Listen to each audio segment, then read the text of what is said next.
அனைவருக்கும் வணக்கம். சனி வக்ர பயிற்சி 2025. சனி பகவான் ஜூலை 12 இருந்து நவம்பர் 27 வரைக்கும் சுமார் ஒரு 139 நாள், ரவுண்டா நம்ம ஒரு 140 நாள்னு வச்சுக்கலாம். 140 நாட்கள் வக்ரத்துல டிராவல் பண்ண போறாரு. பொதுவா அந்த வக்ர பயிற்சி அப்படிங்கிறது ஒரு ராசியில இருந்து இன்னொரு ராசிக்கு டிரான்சிட் ஆவாரு, பின்னோக்கி டிரான்சிட் ஆவாரு. ஆனா இந்த முறை பார்த்தோம்னா சனி பகவான் பின்னோக்கி டிரான்சிட் ஆகல, மீன ராசியிலேயே நட்சத்திரங்களுக்குள்ள மட்டும் வக்ரம் அடைகிறாரு. இது ஒரு முக்கியமான பாயிண்ட். இப்போ இந்த சனி வக்ர பயிற்சி நம்மளுடைய ராசி மற்றும் லக்னத்துக்கு எந்த மாதிரியான சிறப்பு பலன்களை தரப்போகுது, எதுல எல்லாம் நம்ம கவனமா இருக்கணும் அப்படிங்கறத இப்போ நம்ம டீடைலா கிளியரா நம்ம பார்க்கலாம். வீடியோ ஸ்டார்ட் பண்றதுக்கு முன்னாடி நீங்க நம்ம சேனலை சப்ஸ்கிரைப் பண்ணாம இருந்தீங்கன்னா மறக்காம சப்ஸ்கிரைப் பண்ணிக்கோங்க. அப்படியே பக்கத்துல இருக்க பெல் சிம்லே கிளிக் பண்ணிக்கோங்க. அப்பதான் நாங்க போற இது போல யூஸ்ஃபுல்லான வீடியோக்கள் உங்களுக்கு உடனுக்குடனே நோட்டிபிகேஷனாக கிடைக்கும். இப்போது காலச்சக்கரத்துக்கு 5வது ராசியா வரக்கூடியது சிம்மம். சிம்ம ராசி மற்றும் சிம்ம லக்னத்தை சேர்ந்தவர்களுக்கு இந்த சனி வக்ர பயிற்சி எப்படி இருக்கு அப்படிங்கறத இப்ப நம்ம டீடைலா கிளியரா பார்க்கலாம். முதலாவதா சனி பகவான் நம்முடைய ராசிக்கு 8ஆம் இடத்துல அஷ்டம சனியா டிராவல் பண்ணிட்டு இருக்காரு. இந்த அஷ்டம சனி பொதுவா பார்த்தோம்னா பெரிய அளவுல குற்றம். அஷ்டமத்துல சனி பகவான் இருக்கும்போது நிறைய துன்பங்களை கொடுப்பாரு, மாத்தி மாத்தி அனுபவ பாடங்களை கொடுத்துக்கிட்டே இருப்பாரு. லைஃப்ல வந்து நிறைய விஷயங்களை புரிய வைக்கிறது அஷ்டம சனி காலகட்டம் தான். 7.5 சனி 7.5 வருஷத்துல கொடுக்கக்கூடிய பலன்களை அஷ்டம சனி 2.5 வருஷத்துல கொடுக்கும். மேக்சிமம் பார்த்தோன்னா இந்த அஷ்டம சனியில நிறைய பேர் கஷ்டப்படுவாங்க. மன ரீதியாகவும் உடல் ஆரோக்கிய ரீதியாகவும் நிறைய தாக்கத்தை கொடுத்துரும். இதுதான் நம்ம அஷ்டம சனின்னு சொல்றது. எதுல நம்ம கேர்லெஸ்ஸா இருக்கோமோ அந்த விஷயத்துல வச்சு செய்யும், எந்த விஷயத்தை நம்ம அலட்சியப்படுத்துறோமோ அந்த விஷயத்துல கொண்டு வந்து ஒரு செக்க வைக்கும். அதுதான் நம்ம வந்து அஷ்டம சனின்னு சொல்றது. சனி பகவான் நீதிக்காரகன். கர்ம வினைகளுக்கு ஏற்ப பலாபலன்களை இந்த அஷ்டம சனி 7.5 சனி அர்த்தாஷ்டம சனி இந்த காலகட்டங்களில் தான் நமக்கு கொடுப்பாரு. சனியை போல கொடுப்பாரும் இல்லை, சனியை போல கெடுப்பாரும் இல்லைன்னு பொதுவா சொல்லுவாங்க. பொதுவா அஷ்டம சனியில கர்ம வினைகளுக்கு ஏற்ப பலாபலன்கள் நமக்கு கிடைக்கும். அதே மாதிரி இன்னொரு பாயிண்ட் ஆஃப் வியூ நம்ம பார்க்கும்போது எல்லாருக்குமே இந்த அஷ்டம சனி பாதிப்பை கொடுக்குதா அப்படின்னு நம்ம பார்க்கும்போது டெஃபினட்டா இல்லைன்னு தான் சொல்லணும். ஏன்னா உங்களுடைய ஜனனகால ஜாதகத்துல உங்களுக்கு தசா புக்தி யோக தசையாகவோ வலிமையான தசையாகவோ இருக்கும் பட்சத்துல இந்த அஷ்டம சனி உங்களுக்கு பெரிய அளவுல பாதிப்புல கொடுக்காது. ஒரு சில சிம்டம்ஸ் மட்டும் கொடுத்து அதுல ஒரு சில புரிதலை ஏற்படுத்தி உங்களை அப்படியே நியூட்ரலா எடுத்துட்டு போயிடும். பெரிய அளவிலான பிரச்சனையும் குழப்பத்தையும் கொடுக்கக்கூடிய அமைப்பு யாருக்குனாக்கா, யாருக்கெல்லாம் ஒரு சரியான தசா புக்தி நடக்கலையோ அவயோக தசை நடக்குதோ அவங்களுக்கு பாதிப்புகள் அதிகமா இருக்கிற மாதிரி ஃபீல் ஆகும். இந்த அஷ்டம சனியை நம்ம சப்ஜெக்ட் டு அந்த தசா புக்திகளை வச்சு நம்ம வேரியேஷன் பண்ணலாம். உங்களுடைய ஜனனகால ஜாதகத்தை பொறுத்து இந்த கோச்சாரமும் மாறுபடும் அப்படிங்கிறத நீங்க அண்டர்ஸ்டாண்ட் பண்ணிக்கணும். இப்போ அஷ்டம சனி நடந்துகிட்டு இருக்கு. அந்த அஷ்டம சனியில வக்ர சனி நல்லதா கெட்டதா அப்படின்னு பார்க்கும்போது டெஃபினட்டா அது நல்லது. அதுலயும் சிம்மத்துக்கு அஷ்டம சனி பாதி சுபம் பாதி அசுபம்ங்கிற கேட்டகரியில வரும். அட் சேம் டைம் பார்த்தோன்னா அந்த பாதி அசுபம்ங்கிறதே சிம்மத்துக்கு போதும். ஏன்னா வந்து சனி பகவானுக்கும் சிம்ம ராசிக்கு சுத்தமா ஆகாது. 2 பகை கிரகங்கள், சூரியனும் சனியும் டோட்டலா வந்து பார்த்தோன்னா பகை கிரகங்கள். அதனால ஒரு 50% நமக்கு வந்து டவுன் பண்ணாலும் அதுவே சிம்மத்துக்கு போதும். டோட்டலா நம்மள ஒரு மாதிரி ஒரு விரக்தி தன்மைக்கு எடுத்துட்டு போயிடும். எனவே இப்போ சனி பயிற்சியாகி ஒரு 5-6 மாதம் ஆக போகுது. அந்த 5-6 மாதத்திலேயே பார்த்தோன்னா சிம்ம ராசி சிம்ம லக்னத்தை சேர்ந்தவங்களுக்கு நிறைய பிரச்சனை, நிறைய குழப்பம், உடல் ஆரோக்கியம் மன ஆரோக்கியம் வெகுவா பாதிக்கப்பட்ட நிலை, நிறைய அலைச்சலை கொடுத்திருக்கும். தேவையில்லாத தண்ட விரைய அலைச்சல் அப்படிங்கிறது நிறைய இருந்திருக்கும். நம்ம எதுல கால் எடுத்து வச்சாலும் அதுல ஒரு மாதிரி தடை தாமதம் பிரச்சனை. ஒரு நல்ல விஷயம் நடந்தா அது உள்ளுக்குள்ள ஏதாச்சும் ஒரு சில குழப்பத்தன்மைகள் அப்படிங்கிறது இருக்கு. இப்படிதான் வந்து அஷ்டம சனி கடந்த ஒரு சில மாதமா சிம்மத்துக்கு அப்படியே டிராவல் ஆயிட்டு இருக்கு. மேக்சிமம் நிறைய பேருக்கு பார்த்தோன்னா மன ஆரோக்கியம் உடல் ஆரோக்கியம் டோட்டலா 0க்கு வந்திருக்கும். இப்போ இந்த அஷ்டம சனியில வக்ர சனி என்ன பண்ணும் அப்படின்னு பார்க்கும்போது இவ்வளவு நாள் இருந்த பிரச்சனைகளை சரி செய்யறதுக்கு ஒரு நிவர்த்தி காலத்தை நமக்கு கொடுத்துரும். சுப பலன்கள் நடக்கலைனாலும் அசுப பலன்கள் நடக்காம இருக்கும். அதை நான் வந்து ஒரு பெரிய பாசிட்டிவா பாக்குறேன். இந்த வக்ர சனியும் வந்து நமக்கு 50-50 தான். பாதி சுபம் பாதி அசுபம். ஒரு சில விஷயங்கள்ல மைனஸ் பாயிண்ட் இருக்கு. அதை நான் உங்களுக்கு அடுத்தது எக்ஸ்பிளைன் பண்றேன். முதலாவதா பாசிட்டிவா இதெல்லாம் இருக்கு அப்படின்னு நம்ம டீடைலா பார்க்கலாம். சனி பகவான் அமர்ந்திருக்கிற இடம் அஷ்டமம். அதனால உடல் ஆரோக்கிய ரீதியா நீங்க பின்தங்கி இருக்கீங்க, உடல் ஆரோக்கியத்துல ஏதாச்சும் பிரச்சனை இருக்குன்னா அது இந்த 140 நாட்கள்ல சரியாக ஆரம்பிக்கும். உடல் ஆரோக்கிய ரீதியா நல்ல ஒரு growth இருக்கும். ஹெல்த்ல இருக்கிற பிரச்சனைகள்லாம் சரியாக ஆரம்பிக்கும். இப்போ நீங்க ஒரு விஷயம் பண்ணணும்னு நினைக்கிறீங்கன்னா அதுக்கு உங்களுடைய உடல் ஆரோக்கியம் ஒத்துழைப்பு கொடுக்கும். அதை நான் வந்து ஒரு பெரிய பிளஸ்ஸா நான் பாக்குறேன். அடுத்தது வந்து மன ரீதியா இருக்கக்கூடிய தாக்கங்கள்லாம் குறைய ஆரம்பிக்கும். நமக்கு ஏற்பட்ட கெட்ட பெயரு, நமக்கு ஏற்பட்ட பிரச்சனைகள், அதோடைய தாக்கங்கள் எல்லாமே டோட்டலா குறைய ஆரம்பிக்கும். மனசுல ஒரு புத்துணர்ச்சி கிடைக்கும். இப்போ புதுசா ஒரு விஷயத்தை ட்ரை பண்றதுக்கு முயற்சி பண்ணுவோம். மைண்ட் கொஞ்சம் வைக்கும். அதுக்கு இந்த காலகட்டம் ரொம்ப நல்லா இருக்கு. அதே மாதிரி வம்பு வழக்கு பிரச்சனை ஏதாச்சும் நடந்துகிட்டு இருக்குனாக்கா அந்த வம்பு வழக்குல உங்களுக்கு சாதகமான தீர்ப்பு கிடைக்கும். கோர்ட்டு கேஸ் ஏதாச்சும் நடந்துட்டு இருக்குன்னா அதுல உங்களுக்கு சாதகமான தீர்ப்பு கிடைக்கும். பிரச்சனைகள்லாம் உங்களுக்கு சாதகமா மாற ஆரம்பிக்கும். இதுநாள் வரைக்கும் ஏற்பட்ட குழப்பங்களுக்கு ஒரு நிவர்த்தி டெஃபினட்டா அந்த 140 நாட்களுக்குள்ள உங்களுக்கு கிடைச்சிடும். அதே மாதிரி அஷ்டமஸ்தானத்துல சனி பொதுவா டிராவல் பண்ணும்போது டோட்டலா எல்லாம் ஜீரோ தான் நினைச்சிட்டு இருக்காங்க. இந்த மறைமுகமான மாற்றங்கள், மறைமுகமான லக்கு அதெல்லாம் வந்து அஷ்டமஸ்தானம் தான் குறிக்கும். அதுல சனி டிராவல் பண்ணும்போது திடீர்னு எதிர்பாராத சுப மாற்றங்கள்லாம் நடக்கும். நீ எதிர்பார்த்து ஒரு விஷயத்தை பண்ணுவீங்க, அந்த விஷயம் உங்களுக்கு பாசிட்டிவா முடியாது. ஆனா எதிர்பார்க்காம ஏதோ ஒரு மாதிரி நம்ம டிராவல் பண்ணிட்டு இருப்போம், திடீர்னு ஒரு நல்ல விஷயம் நமக்கு நடக்கும். அந்த எதிர்பாராத திடீர் திருப்பங்களும் திடீர் மாற்றங்களையும் இந்த அஷ்டம சனி நமக்கு கொடுக்கும். அதுலயும் வக்ர சனி நிச்சயமாக திடீர் திருப்பமான சுப பலன்களை நமக்கு நிச்சயமா கொடுக்கும். அதனால எதிர்பார்ப்புகளை தாண்டி எதிர்பார்ப்பு இல்லாத இடத்துல சுப பலன்கள் அப்படிங்கிறது நமக்கு அதிகமா கிடைக்கும். ஆல்மோஸ்ட் இப்ப நிறைய பேர் வந்து பார்த்தோம்னா சிம்மத்தை சேர்ந்தவங்க எதிர்பார்ப்புகள்லாம் குறைச்சிட்டாங்க. அப்படியே ஒரு மாதிரி வண்டி ஓடிட்டு இருக்கு, டிராவல் ஆயிட்டு இருக்கும் அப்படிங்கிற மாதிரி தான் இப்போ போயிட்டு இருக்கு. இப்போ அந்த எதிர்பார்ப்புகள் குறைகிற பட்சத்துல உங்களுக்கு நிறைய நல்ல மாற்றங்கள் அப்படிங்கிறது ஒன் பை ஒன்னா கிடைக்க ஆரம்பிக்கும். அது இந்த நான் வக்ர சனியில ஒரு பாசிட்டிவா பாக்குறேன். முக்கியமா ஹெல்த், மனம் இது ரெண்டும் இப்போ தெளிவாகும். அதுக்கு இந்த காலகட்டம் ரொம்ப நல்லா இருக்கு.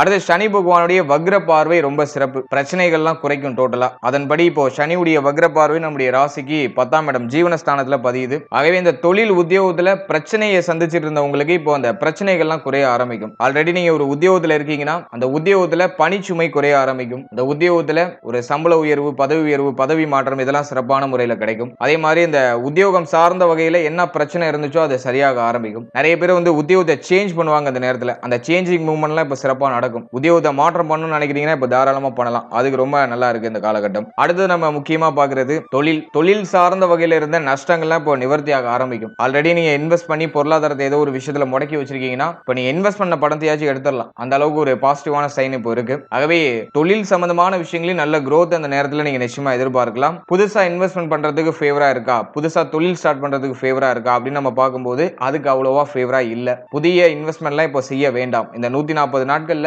ஆல்ரெடி நீங்க ஒரு பிசினஸ் பண்ணிட்டு இருக்கீங்கன்னா அதுல ஒரு நல்ல ஒரு ப்ராஃபிட் எடுக்கலாம். நியூ இன்வெஸ்ட்மெண்ட் இந்த நேரத்துல கொஞ்சம் அவாய்ட் பண்ணிக்கிறது நல்லது. ஏன்னா இப்போ மோஸ்ட்லி வந்து பாத்தீங்கன்னா கடன் வாங்கி இல்ல இன்வெஸ்ட் பண்ணலாமா அப்படிங்கிற மாதிரியான எண்ண தூண்டலை அதிகப்படுத்துறதுக்கு வாய்ப்பு இருக்கு. அதுல மோஸ்ட்லி அந்த இன்வெஸ்ட்மெண்ட்டை கொஞ்சம் அவாய்ட் பண்ணிக்கோங்க. அப்படியே இன்வெஸ்ட் பண்ணீங்கன்னா சேஃபான இன்வெஸ்ட்மெண்ட் ஏதாச்சும் நல்லா ஸ்டாண்டர்டா பார்த்து பண்ணுங்க. எனவே தொழில் உத்தியோகத்தை பொறுத்த வரைக்கும் ஒரு ஆல்மோஸ்ட் நமக்கு இருக்கிற பிரச்சனைகள்லாம் சரியாக ஆரம்பிக்கும். அதே மாதிரி உத்தியோகம் இல்லாதவங்க, தொழில் இல்லாதவங்களுக்கு ஒரு உத்தியோக வாய்ப்பு, தொழில் வாய்ப்புலாம் சிறப்பான முறையில் கிடைக்கும். முக்கியமா உத்தியோகம் இல்லாதவங்களுக்கு இந்த நேரத்தில் நீங்க உத்தியோக முயற்சியை செய்யும் பொழுது நிச்சயமா சுப பலன்கள் கிடைக்கும். உத்தியோக வாய்ப்புகள் நிச்சயமா கிடைச்சிடும். சோ அதுக்கு நான் அந்த காலகட்டத்தை பாசிட்டிவா பாக்குறேன். தொழிலை பொறுத்த வரைக்கும் ஸ்மால் லெவல்ல இன்வெஸ்ட்மெண்ட் பண்ணலாம். ரொம்ப லோ லெவல்ல இன்வெஸ்ட் பண்ணி நீங்க உங்களுடைய ஸ்டார்ட் பண்றதுனா ஸ்டார்ட் பண்ணலாம். அதுக்கான ஆப்பர்ச்சுனிட்டி இந்த நேரத்தில் கிரியேட் ஆக ஆரம்பிக்கும். அதுவும் தடை தாமதத்தோட தான் நடக்கும். பொருளாதார தடுமாற்றங்கள் இருக்கிறதுக்கு மேக்ஸிமம் வாய்ப்புகள் அதிகம். இப்போ நீங்க ஒரு தொழிலை ஸ்டார்ட் பண்ணணும்னு நினைப்பீங்க, அதுக்கு உங்களுக்கு தடையா இருக்கிறது பொருளாதாரம் தான். ஒரு விஷயத்தை செய்யணும்னு நினைக்கிறீங்கன்னா அதுக்கு தடையா இருக்கிறது பொருளாதாரம். எனவே கொஞ்சம் தடுமாற்றங்களோட அந்த ஸ்டார்ட் பண்றதுக்கான வாய்ப்புகள் கிடைக்கும். என்ன கேட்டா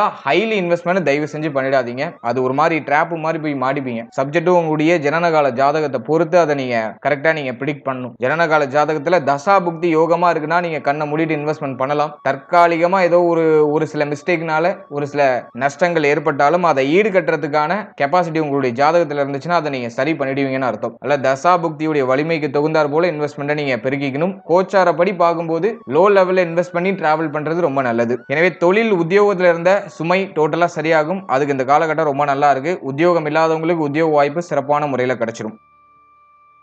அடுத்தது 2ஆம் இடத்துல சனியுடைய சப்தம பார்வை. இப்போ வக்ர பார்வை இருக்கிறதுனால குடும்பத்தில இருந்த குழப்பம், பிரச்சனை எல்லாம் சரியாக ஆரம்பிக்கும். குடும்பத்தில இருந்த அந்த வாக்குவாதம், குடும்ப உறுப்பினர்களோட ஏற்பட்ட மனஸ்தாபங்கள், மன வருத்தங்கள் அதெல்லாம் டோட்டலா சரியாகும். இப்ப பிரிந்த குடும்பம்லாம் இப்போ ஒன்னு சேரும். குடும்பத்துல ஒரு அளவுக்கு சுபத்துவமான தன்மைகள்லாம் ஏற்பட ஆரம்பிக்கும். குடும்பத்துல சுப நிகழ்வுகள் ஏதாச்சும் நடக்க ஆரம்பிக்கும். அதே மாதிரி இந்த வீடு கட்டி கிரகப்பிரவேசம் பண்றது, வீடு கட்டி தடைப்பட்ட வீடை இப்போ பூர்த்தி செஞ்சு இப்போ கிரகப்பிரவேசம் பண்றது, அதுக்கு ரொம்ப நல்லா இருக்கு இந்த காலகட்டம். இந்த வீடு முடிய குடும்ப உறுப்பினர்கள் இது சம்பந்தப்பட்ட விஷயங்கள்ல ஏற்பட்ட தொய்வு நிலை டோட்டலா சரியாகும். அதுக்கு இந்த காலகட்டம் ரொம்ப சுபத்துவமா இருக்கு. அதே மாதிரி குடும்பத்துல ஏற்பட்ட அதிகமான விரைய செலவுகள்லாம் இப்போ ஓரளவு குறைய ஆரம்பிக்கும். குடும்பத்துல இருக்கக்கூடிய அந்த பொருளாதார சுமைகள் இப்போ ஓரளவு குறைய ஆரம்பிக்கும். அதுக்கு இந்த காலகட்டம் ரொம்ப நல்லா இருக்கு. அடுத்து இந்த பேச்சு வார்த்தைகள் இருந்த தடுமாற்றம், என்ன பேசுறோம் தெரியாம ஆப்போசிட்ல உள்ளவங்களை பேசி காயப்படுத்தினது அதெல்லாம் இப்போ டோட்டலா சரியாக ஆரம்பிக்கும். இப்ப பேச்சுல ஒரு தெளிவு கிடைக்கும். நல்லா பாயிண்டா பேசுவீங்க. உங்களுக்கு தேவையானதை பேசியே அடைஞ்சிருவீங்க. பேச்சு வன்மை, அந்த பேச்சு அந்த வல்லமை அது இப்ப சிறப்பா அதிகரிக்கும். அதுக்கு இந்த காலகட்டம் ரொம்ப நல்லா இருக்கு. எனவே குடும்பம், பேச்சுவார்த்தை, ஃபேமிலி மெம்பர்ஸ் இதெல்லாம் ரொம்ப சுபத்துவமா மாறுது. குடும்பத்துல ஏதோ ஒரு விதத்துல சுப நிகழ்வு, சுப மாற்றம் அப்படிங்கிறது நிகழ ஆரம்பிக்கும். அதுக்கு இந்த காலகட்டம் ரொம்ப பாசிட்டிவா இருக்கு. அடுத்தது நம்ம முக்கியமா பார்க்கிறது 5ஆம் இடத்துல சனியுடைய வக்ர பார்வை. இந்த 5ஆம் இடத்துல சனி வக்ர பார்வை பதிகிறது ரொம்ப சிறப்பு தான். இப்ப குரு பார்வையும் நமக்கு 5ஆம் இடத்துல. இந்த நேரத்துல குழந்தை பாக்கியம் இல்லாதவங்களுக்கு குழந்தை பாக்கியத்துல சுப செய்தி நிச்சயமா கிடைக்கும். இந்த நேரத்துல முயற்சி பண்ணீங்கன்னா குழந்தை பாக்கியத்துல சுப செய்தியை தாராளமா அறுவடை செய்யலாம். அடுத்தது பிள்ளைகள் சம்பந்தப்பட்ட விஷயங்கள் இருந்த வருத்தம் கவலை எல்லாம் இப்ப சரியாகும். பிள்ளைகளோட ஏற்பட்ட அந்த கருத்து வேறுபாடுகள், பிள்ளைகளுடைய எதிர்காலம் பற்றிய கவலைகள் அதெல்லாம் சரியாக ஆரம்பிக்கும். பிள்ளைகளுக்கு சுப விசேஷம் பண்ணணும்னு நினைக்கிறீங்கன்னா அது இந்த நேரத்துல செய்யலாம். அதுக்கு ரொம்ப நல்லா இருக்கு இந்த காலகட்டம். மேலும் பிள்ளைகளுக்கு உடல் ஆரோக்கிய ரீதியா ஏதாச்சும் பிரச்சனை இருக்குன்னா அது இப்போ சரியாகும். அதுக்கெல்லாம் அந்த காலகட்டம் ரொம்ப நல்லா இருக்கு. அடுத்து நம்ம முக்கியமா பார்க்கிறது காதல் உறவு. காதல் உறவு சம்பந்தமான விஷயங்கள் இருந்த பிரச்சனை, குழப்பம் அதெல்லாம் டோட்டலா சரியாகும். காதல் உறவுல இருந்த வில்லங்கமான பிரச்சனை எல்லாம் இப்ப டோட்டலா சரியாக ஆரம்பிக்கும். பார்ட்னரோட கடந்த காலகட்டம் அடிக்கடி ஏதோ ஒரு மாதிரி வாக்குவாதமா போயிருக்கும். இப்போ ஓரளவுக்கு மகிழ்ச்சி, ஓரளவுக்கு நிறைவு, ஓரளவுக்கு ஒரு அண்டர்ஸ்டாண்டிங்கான ஒரு சிச்சுவேஷன் அதெல்லாம் கிரியேட் ஆகும். அதுக்கு இந்த காலகட்டம் ரொம்ப நல்லா இருக்கு. அடுத்து பூர்வீக சொத்துல ஏதாச்சும் பிரச்சனை இருந்துச்சுன்னா அது இப்போ சரியாக ஆரம்பிக்கும். பூர்வீக சொத்துல இருக்கிற குழப்பங்கள்லாம் விலகி பூர்வீக சொத்துல உங்களுக்கான பாகங்கள் உங்களுக்கு வந்து சேரும். அதே மாதிரி இந்த பூர்வீக சொத்தை அனுபவிக்கிறதுக்கான பாக்கியம் இந்த காலகட்டங்களில் ஏற்படுறதுக்கு வாய்ப்புகள் அதிகம். இந்த நேரத்தில் இந்த பூர்வீக சொத்து ரிலேட்டட் ஏதாச்சும் பிரச்சனை வருதுன்னா இப்ப அப்படியே பேசி அதை உங்களுக்கு சாதகமா மாத்திக்கலாம். அதுக்கு இந்த காலகட்டம் ரொம்ப நல்லா இருக்கு. நிறைய பேர் இந்த நேரத்தில் குலதெய்வ வழிபாடை மேற்கொள்றதுக்கு வாய்ப்புகள் அதிகம். ஏதோ ஒரு விதத்துல ஏதோ ஒரு ரூபத்துல குலதெய்வத்தை போய் விசிட் பண்றதுக்கு ஒரு வாய்ப்புகள் கிடைக்கும். அதுவும் ஃபேமிலியோட போய் அந்த குலதெய்வ வழிபாட்டை மேற்கொண்டு வருவீங்க. அதுக்கு இந்த காலகட்டம் ரொம்ப நல்லா இருக்கு. இப்படி நிறைய சுபத்துவமான மாற்றங்கள், சுப வளர்ச்சி இந்த நேரத்துல நிச்சயமா உண்டு. ஆனா ஒரு சில விஷயங்கள் நெகட்டிவா இருக்கு. அதை நான் அடுத்தது என்னன்னு உங்களுக்கு எக்ஸ்பிளைன் பண்றேன். எதெல்லாம் நெகட்டிவா இருக்குன்னு பார்க்கும்போது சனி 6ஆம் இடத்து சனி அஷ்டமத்துல அமர்றது திடீர் விபரீத ராஜயோகம். ஆனா வக்ரம் ஆகும்போது இது நெகட்டிவா அப்படியே ரோலை பிளே பண்ணும். இந்த நேரத்துல கடன் நெருக்கடி அதிகரிக்கிறதுக்கு வாய்ப்பு இருக்கு. கடன் சார்ந்த விஷயங்கள்ல பிரச்சனைல இருக்கீங்கன்னா அந்த கடன் தொந்தரவு இப்ப கொஞ்சம் அதிகமா இருக்கிற மாதிரி ஃபீல் ஆகும். கடனை கட்டி முடிக்கணுங்கிற பிரஷர் கொஞ்சம் அதிகரிக்கும். ஏதோ நீங்க சம்பாதிக்கிற பணம்லாம் அப்படியே கடன்ல கரையிற மாதிரியே ஃபீல் ஆகும். இதை நான் ஒரு மைனஸா பாக்குறேன். முடிஞ்ச அளவுக்கு கடன் சார்ந்த விஷயங்களை ஓவர் கம் பண்றதுக்கு ட்ரை பண்ணுங்க. மேலும் இந்த நேரத்துல கடன் வாங்க வேண்டிய எண்ணங்கள் வரும். கடன் வாங்கி சுப மாற்றம் பண்ணலாம் அப்படிங்கிற எண்ணம் வரும். மோஸ்ட்லி அந்த கடன் வாங்கி மாற்றம் செய்யறதுக்கான அந்த பிளான் எல்லாம் கொஞ்சம் அவாய்ட் பண்ணிக்கிறது நல்லது. அப்படியே நீங்க கடன் வாங்கினாலும் உங்களுடைய கம்ஃபர்ட் ஜோனை விட்டு மாறி போயிடாதீங்க. கம்ஃபர்ட் ஜோனை விட்டு தாண்டி போய் நீங்க கடன் வாங்கிடாதீங்க. அதுல கொஞ்சம் கேர்ஃபுல்லா இருங்க. எவ்வளவு கடன் வாங்கினாலும் உங்களுடைய கழுத்தை நெரிக்கிற அளவுக்கு இல்லாம பாத்துக்கோங்க. அதுல நீங்க கொஞ்சம் கேர் எடுத்துக்கிறது ரொம்ப நல்லது. மற்றபடி கடன் சார்ந்த எண்ணம், கடன் சார்ந்த தொந்தரவு இது மேலோட்டமா இருக்கிறது வாய்ப்பு அதிகம். அடுத்தது பழைய உடல் ஆரோக்கிய பிரச்சனை நிவர்த்தியாகி புதுசா ஏதாச்சும் ஹெல்த் ரீதியா ட்ரபிள் மாறுறதுக்கு வாய்ப்பு இருக்கு. அப்படியே மேலோட்டமா அந்த சிம்டம்ஸை கொடுக்கும். ஹெல்த் ரீதியா குறிப்பா அந்த கழிவு நீக்க உறுப்புகள், செரிமானம் சம்பந்தப்பட்ட விஷயம்,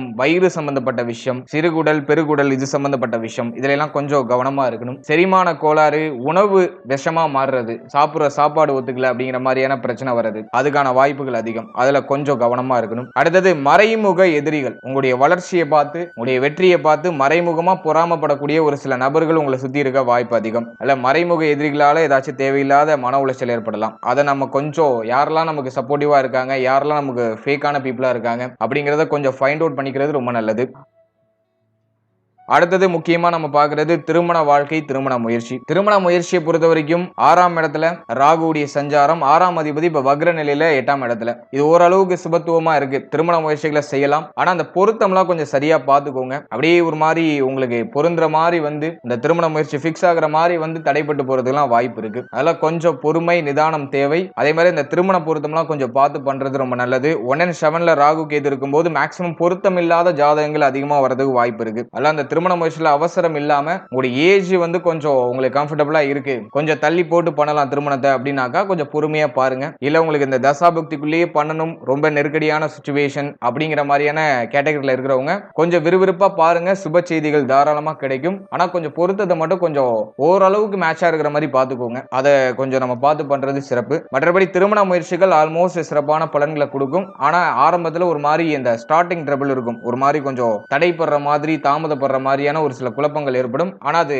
பிளஸ்ஸா மாறிடும். அதனால கவலைப்பட வேண்டாம். அடுத்தது நம்ம மெயினா பார்க்கிறது திருமண வாழ்க்கை. திருமண வாழ்க்கையை பொறுத்த வரைக்கும் வாழ்க்கை துணையோட அதிகமான ஆர்குமெண்ட் ஏற்படுறது வாய்ப்பு இருக்கு. அதனால வாழ்க்கை துணை சம்பந்தப்பட்ட விஷயங்கள்ல கொஞ்சம் கேர்ஃபுல்லா இருக்கணும். மேலும் வாழ்க்கை துணையுடைய உடல் ஆரோக்கியத்தில் ஏதாச்சும் பிரச்சனை இருக்குன்னா அது சரியாகும். இருப்பினும் வாழ்க்கை துணையால் நிறைய செலவாயிட்டே இருக்க மாதிரி ஒரு ஃபீல்னஸ் கொடுக்கும். மேலும் வாழ்க்கை துணை சம்பந்தப்பட்ட விஷயங்கள்ல ஆர்குமெண்ட் மட்டும் நம்ம கொஞ்சம் நியூட்ரலைஸ் பண்ணிட்டோம்னாக்கா எல்லாமே சுபத்துவமா மாறிடும். நீங்க சொல்றது அவங்களுக்கு ஒத்து வராது, அவங்க சொல்றது உங்களுக்கு ஒத்து வராது, இப்படி ஒரு மாதிரி முரணா போறதுக்கு வாய்ப்பு இருக்கு. அதுல கொஞ்சம் கவனம் செலுத்தி டிராவல் பண்றது ரொம்ப நல்லது. மற்றபடி பெருசா நெகட்டிவா இல்ல. இந்த நேரத்துல வாழ்க்கை துணையை விட்டு பிரிந்திருக்க வாய்ப்பு கிடைக்குதுன்னா, குறிப்பா தொழில் உத்தியோக நிமித்தமா வாழ்க்கை துணையை விட்டு பிரிந்திருக்க வாய்ப்பு கிடைக்குதுன்னா அதை யூஸ் பண்ணிக்கோங்க. அது உங்களுக்கு சிறப்பான பலன்களை பெற்றுக் கொடுக்கும். ஜென்மத்துல இருக்கிற கேது ஒரு மாதிரி மைண்ட போட்டு யோசிக்க வச்சுக்கிட்டே இருக்கும். இதை எப்படி பண்ணலாம், அதை எப்படி பண்ணலாம் அப்படிங்கிற மாதிரியான மாத்தி யோசனை கொடுத்துக்கிட்டே இருக்கும். நீங்க நல்லா போனாலும் உங்களை சுத்தி இருக்கிறவங்க உங்க மைண்ட்ல ஒரு மாதிரி பிரஷரை புகுத்திக்கிட்டே இருப்பாங்க. அது வந்து ஜென்ம கேதுன்னு நம்ம சொல்லுவோம். அல்ல இந்த நேரத்துல ஓவர் திங்கிங்லாம் அவாய்ட் பண்ணிக்கோங்க. டைத்துக்கு சாப்பிடுங்க, டைத்துக்கு தூங்குங்க, மைண்டை ரிலாக்ஸா வச்சுக்கோங்க, ஹெல்த்தை நல்லா பராமரிச்சுக்கோங்க. இந்த அஷ்டம சனி காலகட்டத்துல உடலும் உள்ளமும் உங்களுக்கு தெளிவா இருந்தாலே போதுங்க. மத்த எல்லாமே உங்களுக்கு சுபத்துவமா மாறிடும். மோஸ்ட்லி நான் பார்த்த வரைக்கும் உடல் ஆரோக்கியத்திலையும் மன ஆரோக்கியத்திலையும் யாரு பாதிக்கப்படுறாங்களோ அவங்க வெகுவா பாதிக்கப்பட்டுறாங்க. எல்லாத்துலயும் ஜீரோ ஆயிடுவாங்க. பொருளாதாரமும் சரி, ரிலேஷன்ஷிப்பும் சரி, குடும்ப வாழ்க்கையும் சரி, எல்லாமே டோட்டலா ஜீரோ ஆயிடும். மனதையும் உடலையும் வலிமைப்படுத்திக்கோங்க. நல்லா மெடிடேஷன் பண்ணுங்க, மைண்டை நல்லா ரிலாக்ஸ் பண்ணிக்கோங்க. எல்லாமே உங்களுக்கு பாசிட்டிவா மாறும். அது இந்த அஷ்டம சனியில வக்ர சனி ஒரு யோகமான டைம் பீரியட் தான். இந்த நேரத்துல பிரச்சனைகள்லாம் குறைய ஆரம்பிக்கும். நெக்ஸ்ட் மூவ்க்கான ஒரு ஆப்பர்ச்சுனிட்டிஸை அந்த டைம் பீரியட் நமக்கு கொடுக்கும். அடுத்து நம்ம என்ன பண்ணலாம், எதை மூவ் ஆன் பண்ணலாம் அப்படிங்கறத யோசிக்கிறதுக்கு டைம் பீரியட் கொடுக்கும். அல்ல இந்த காலகட்டத்தை சரியா யூஸ் பண்ணி டிராவல் பண்ணுங்க. எல்லாமே நமக்கு சுபத்துவமா நடக்கும். வாழ்த்துக்கள்.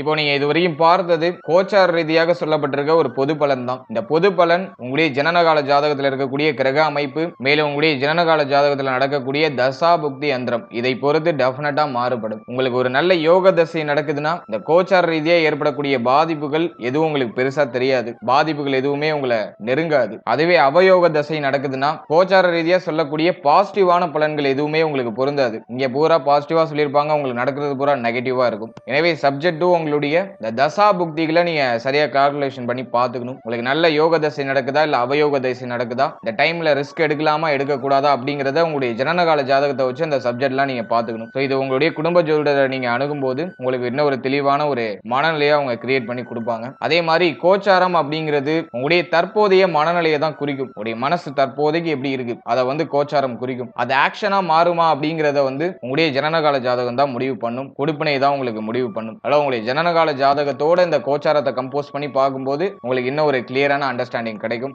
அதே வெறுமனே வெறும் கோச்சாரத்தை மட்டும் பார்த்துட்டு எந்த ஒரு முக்கியமான முடிவுகளையும் எடுக்காதீங்க. மேலும் நம்மளுடைய சேனல்ல இதுக்கு முன்னாடி ராகு கேது பயிற்சி பலன்கள் ரொம்ப டீடைலா ஒரு நட்சத்திரத்துக்கும் ஒரு ராசிக்கும் டீடைலா ரிலீஸ் பண்ணிருக்கோம். சோ அந்த வீடியோக்கான லிங்க் டிஸ்கிரிப்ஷன்ல கொடுக்குறேன். அப்படிலாம் நம்மளுடைய சேனல்ல அவைலபிளா இருக்கும். டைம் இருக்கும்போது அதையும் செக் பண்ணி பாருங்க. அதே மாதிரி குரு பயிற்சி பலன்கள், மாத பலன்கள் இதெல்லாம் டீடைலா ரிலீஸ் பண்ணிருக்கோம். சோ அது உங்களுக்கு டைம் இருக்கும்போது நம்மளுடைய சேனல்ல அவைலபிளா இருக்கும். நீங்க செக் பண்ணி பாருங்க. அது உங்களுக்கு ஒரு வகையில சின்னதா ஏதாச்சும் ஒரு புரிதலை கொடுக்கும். அதே போல ஒரு ராசி, ஒரு நட்சத்திரம், ஒரு லக்னம், இது எல்லாத்துக்கும் வந்து பார்த்தோம்னா பொது வாழ்க்கை பலன்கள் அப்படிங்கிறது நம்ம ரிலீஸ் பண்ணிருக்கோம். ஜெனரல் லைஃப் ப்ரெடிக்ஷன் அப்படிங்கிறது ரிலீஸ் பண்ணிருக்கோம். சோ அந்த பதிவுகளை நீங்க என்ன பார்க்கலனா அதை ஒரு வாட்டி செக் பண்ணி பாருங்க. அந்த வீடியோக்கான லிங்க் டிஸ்கிரிப்ஷன்ல இருக்கு. அந்த பதிவுகளை பார்க்கும்போது உங்களுடைய வாழ்க்கை பற்றிய ஒரு தெளிவான கண்ணோட்டம், ஒரு தெளிவான புரிதல் அப்படிங்கிறது டெஃபினட்டா உங்களுக்கு கிடைக்கும். சோ டைம் இருக்கும்போது அந்த பதிவுகளை மறக்காம செக் பண்ணி பாருங்க. நிச்சயமா அது உங்களுக்கு யூஸ்ஃபுல்லா இருக்கும். மேலும் இந்த பதிவு உங்களுக்கு யூஸ்ஃபுல்லா இருந்துச்சுன்னு நினைச்சீங்கன்னா மறக்காம ஒரு தம்ஸ் அப் கொடுத்துருங்க, ஒரு லைக் பண்ணுங்க. உங்களுடைய கருத்துக்கள் என்ன அப்படிங்கறத கமெண்ட் செக்ஷன்ல மறக்காம சொல்லுங்க. மேலும் நம்மளுடைய சேனல்ல பதிவிடக்கூடிய அந்த பதிவுகள் உங்களுக்கு யூஸ்ஃபுல்லா இருந்துச்சுன்னா சப்ஸ்கிரைப் பண்ணி வச்சுக்கோங்க. And finally very limited time. So be cool, stay happy, stay healthy and enjoy. வாழ்த்துக்கள். நன்றி.